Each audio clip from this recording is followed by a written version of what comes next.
Wie nennt man Sponsoring von Katar auf die Fußballtrikots? Scheichwerbung. Wie nennt man das, wenn Deutschland in der Vorrunde ausscheidet? Katastrophe.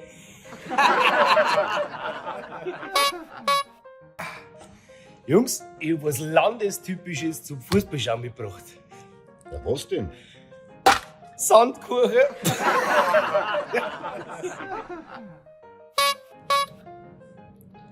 Wie nennt man die Offensivspieler in der katarischen Nationalmannschaft? Sandsturm.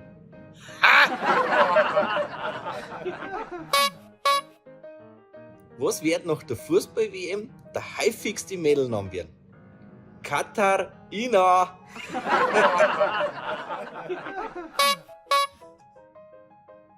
Eigentlich war ja die WM in Katar nur aus Versehen, weil nach der Heim-WM hat der Beckenbauer gesagt, jetzt könnt ihr den Fußball in die Wüsten schicken.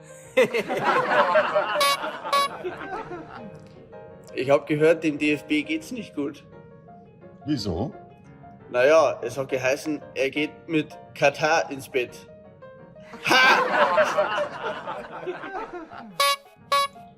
Was sagt das Staatsoberhaupt von Katar, wenn du ihm einen VW verkaufen möchtest?